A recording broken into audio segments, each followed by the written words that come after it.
Welcome everybody, I'm IAmAMusicNerd here. Hope everybody's doing well on this hot ass August day. If you've seen the title down below, we are going to be doing another beginner's guide video. Now on Monday, we did a beginner's guide to modern alternative hip hop with my friend and guest Fancy Memo. But today we're going to be tackling electronica, specifically the 1990s, early 2000s. Like in the last beginner's guide video, this video will also have a guest.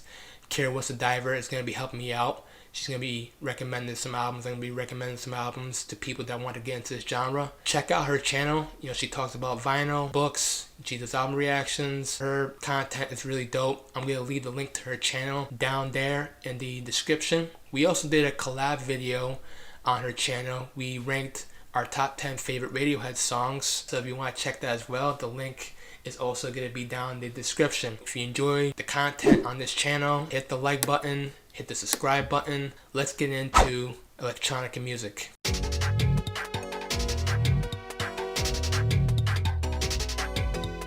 So first I'm going to be talking about is Massive Attack, Blue Lines. Came out in 1991, when club music was really hitting its stride, especially in the UK. Blue Lines came at a time when there was a new kind of genre that was forming in the UK, and it led to be called trip hop, which is basically hip hop fused with electronic music, tackling hip hop music through the British club lens, mixing hip hop with reggae, 70s soul, dub music. Dance music wasn't all just about getting up and just like all this in the club. Like dance music became a lot more moodier, slower tempos, even meditational. It featured breakbeats, sampling, and rapping like typical trip hop albums, but it also incorporated live instrumentation. There's a lot of great songs here. Safe from Harm, Blue Lines, the title track, and of course Unfinished Sympathy. It's one of those songs that was quite different from a lot of dance songs at the time. Feature orchestral sound. Check out Massive Attack, Blue Lines. Great album.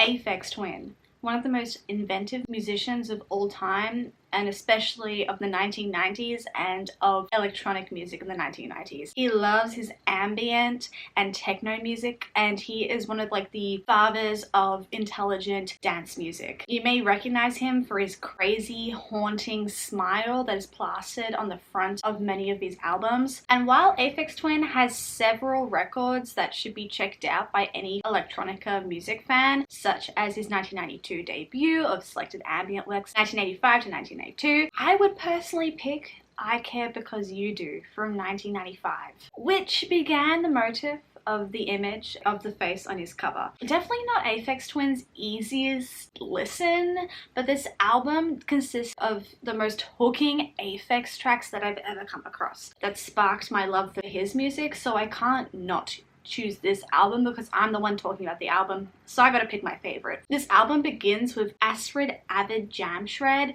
which is a classic Aphex, introducing the listener to this perfect mix of symphonic, ambient elements and abrasive, rough beats. On this album, sometimes it feels as though those beats that I just talked about are placed at the forefront, while the symphonic strings, the symphonic synths are placed in the background. This album literally just lets the beats shine for what they are. This album is about beats. That's what this album is about. And it's difficult to listen to because the further you go in, the more the beats become at the forefront, and it's an unusual sound to listen to as most of our ears are not used to that. We're used to listening to the melody first and the beat sort of in the back, but this album switches it around. ICCT Headrule marks a more ominous tone, warning the listener of the hard to listen to tracks that are soon to follow. Then Ventolin hits, which is a song that a lot of people have opinions on. There is a high-pitched squeal that is the first thing that hits in the track, and it continues throughout the whole entire song. It's so high-pitched that it gives you a bit of a headache, honestly, and then paired with that are these really distorted, raw sounding electronic beats. Maybe not a beginner track for everybody out there, but personally it's catchy. I don't know why, I don't know how, and if you can get past that high-pitched squeal, I think it's a pretty good song. And honestly, I see so much influence from these types of tracks from mid-90s in EDM music now from recent years, as well as alternative hip-hop even. If the middle part of the album is not your cup of tea, then I would skip ahead to Moo Kid.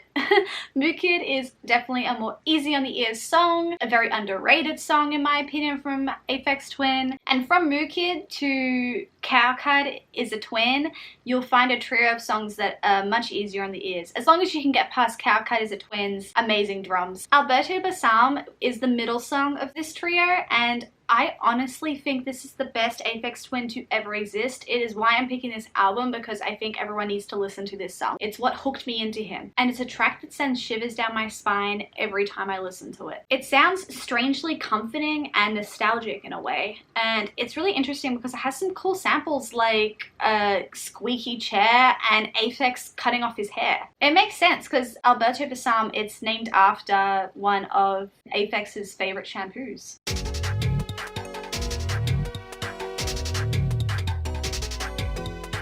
Okay, next album we're going to be talking about is Dummy from Portishead. This is their first album. Personally, one of my favorite albums of all time. Portishead really taking what Massive Attack did 3 years earlier and just honing in on that sound. When this album came out, like, people were saying, okay, this is something different. Like, trip hop is really taking a hold of the club scene, especially in the UK. When I listen to this album, you know, it damn near sounds like you're in some like a sexy, cool spy movie. It always makes me feel sort of cool, like I'm a black, nerdy James Bond. The production is obviously hip hop inspired, like most trip hop albums at the time. But really, what makes this album work is the vocals of Beth Gibbons. Her sultry, soulful voice is very reminiscent of torch singers such as Billie Holiday and Dusty Springfield. If you take a look at the song Sour Times, it hits you here. It's like these lyrics, they're my life. Songs such as Glory Box and Strangers, you know, just powerful, strong lyricism, strong production. Portishead is one of the few UK trip hop bands to really become crossover superstars, influencing dance music, electronic music, alternative music, hip-hop music to come. Even Kanye West has said in the past that he is a huge fan of Portishead. The album Late Registration and his live album Late Orchestration, he was trying to go for that Portishead sound. Dummy is a innovative, influential album. Like Blue Lines, set the tone for club music for the rest of the 1990s and beyond. Don't be a dummy. Listen to Dummy.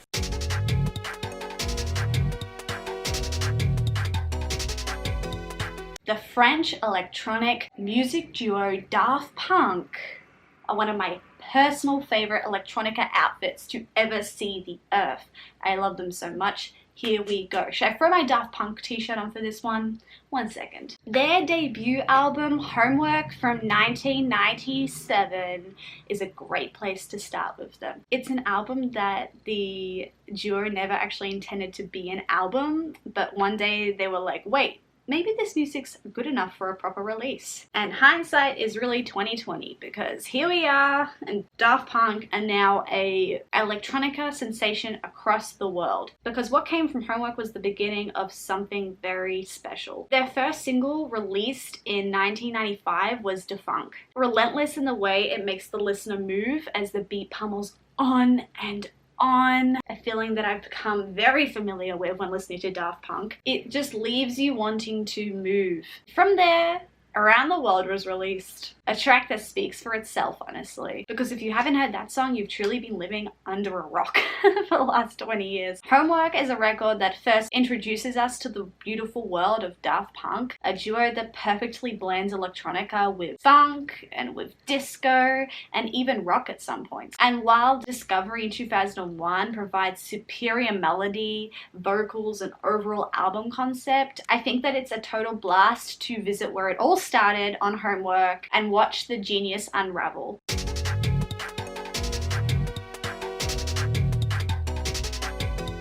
Her first album debut came out a couple years earlier. It was a sleeper success. You know, songs such as Human Behavior, Big Time Sensuality became hits on the dance charts. But post was when Bjork really found her voice. She had a lot of expectations when she came out with Debut, but she definitely surpassed it with Post. When she was making this album, she was living in London, so she was right in the middle of that British underground club scene, and all of those sounds definitely infiltrate this album. It has techno, trip hop, industrial, house, even jazz. This album is balanced out by songs such as Army of Me, which is like a heavy industrial rocker, kind of reminiscent of like a Nine Inch Nails song. But it also has songs such as Possibly Maybe, which is one of the most mellow, quietest songs that I've ever heard from Bjork. You got songs such as It's Oh So Quiet, which is a jazz cover of a Betty Hutton song from the 1950s. Came with a very iconic music video that really put Bjork on the map, but it's a strange song to put in the midst of this electronic album. It's probably the least electronic and most accessible song, but Bjork covers it very well. It's one of her most famous songs. Another song like Hyper Ballad, where it starts out very slow and then it becomes backed by this dumping house beat, is to me kind of like the 90s version of Lord's Greenlight. How that song kind of starts off slow and then it starts out to be very dancey, 4 to the floor beat. It paved the way for Bjork to kind of delve heavier into this genre later into her career. Albums such as Homogenic, definitely check it out.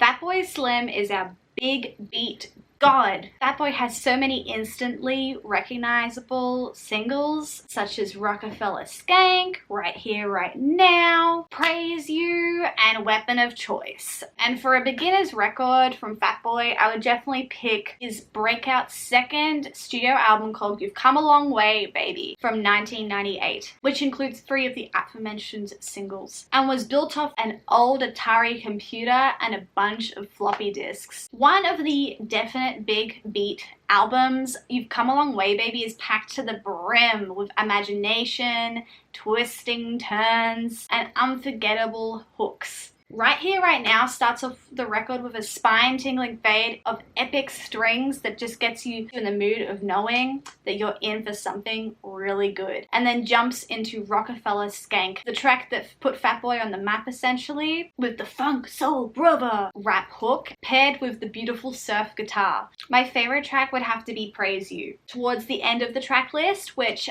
takes a break from the fierce beats and instead picks to go with some more soulful piano, and it just gets your head nodding. And it has such a timeless vocal sample that you can't help but sing along to. This album also helped with boosting sampling culture, providing fresh and unique samples that provided fans with a challenge of finding where did that sample come from. Love this album so much.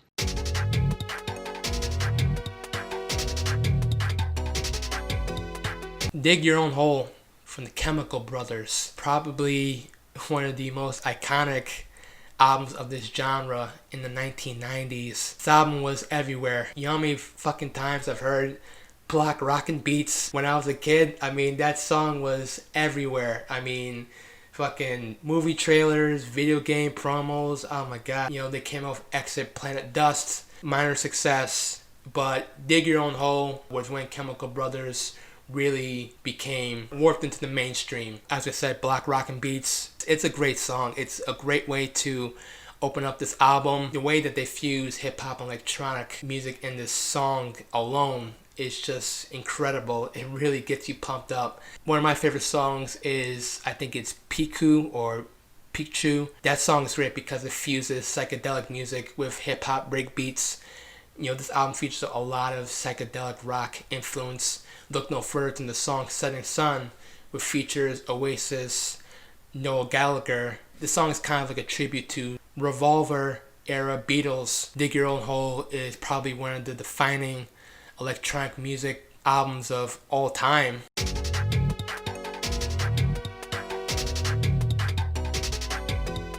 Before the release of Play, maybe released Animal Rights in 1996, an alternative rock punk inspired record that saw little success, honestly, and left him reconsidering his choice of even being a musician and if he should go back to school and become an architect. Thank God he He didn't, because Play was released shortly after in 1999, an album that most consider to be Moby's best. This is the album where Moby hit mainstream success and had over 12 million copies sold. I think it's the most sold electronica album of all time still, and was one of the first records to bring electronica music to a larger audience. I still remember the first time I heard Porcelain. It was the early 2000s. I was around 6-7 years old. My uncle sent a CD that had a bunch of videos and photos from one of his trips up to the snow. And the soundtrack for this slideshow was Porcelain by Moby. And the song was so good that me and my siblings would sit down and play the CD just so we could listen to the song and let it take us to that other world.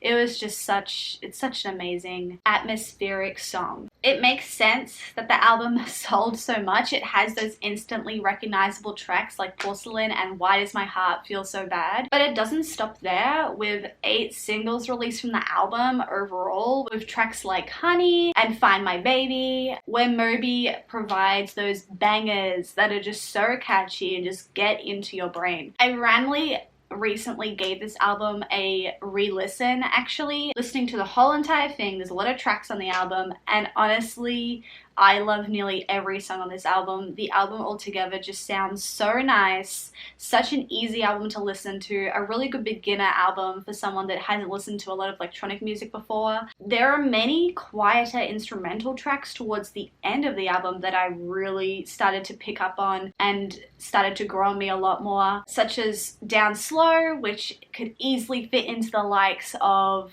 albums from hip-hop producers such as DJ Shadow or Madlib, as well as tracks like Guitar, Flute and Piano, which is just so beautiful. It feels like I'm in some type of forest when I listen to the song. It's pretty much just an acoustic song, but it is an addition to the album that just fits in so well with the electronica beauty. Even Moby himself has said that the last 5 songs on the album are some of his favorites. So overall, the album is just amazing. You've got those recognizable tracks, you've got the bangers in there, and you've got these really beautiful, quieter, even instrumental or acoustic songs towards the end. So great album, check it out.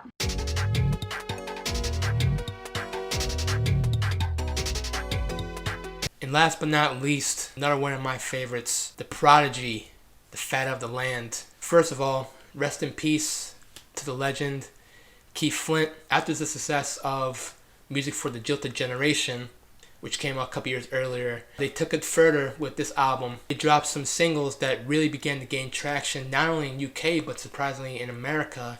Songs such as Firestarter and Breathe were supported through these immaculate music videos, controversial music videos, and it really put Prodigy into the mainstream. I would even argue that Prodigy even more was instrumental in bringing electronica, making it from underground into a worldwide phenomenon. But the thing about Prodigy that set them apart from a lot of their genre contemporaries was that this was heavier dance music. It was music that you could rave to, but also mosh to. It's electronic music for punks and metalheads. Keith Flint's snarling vocals and his weird haircut. I don't even know what the hell that is. It looks like Moses parting the Red Sea on his hair. That image made him kind of like the Johnny Rotten of the dance scene in the 1990s. He was edgy, he was controversial, he was in your face,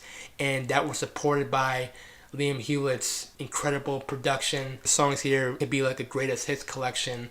You know, if you're a Prodigy fan, you know these songs. Firestarter, incredible song. Breathe, and yeah, this song. This album is heavy, it's visceral, it's intense. So if you're looking to get into electronica and Prodigy at large, check out this album. Lots of great hits, lots of great songs to dance to.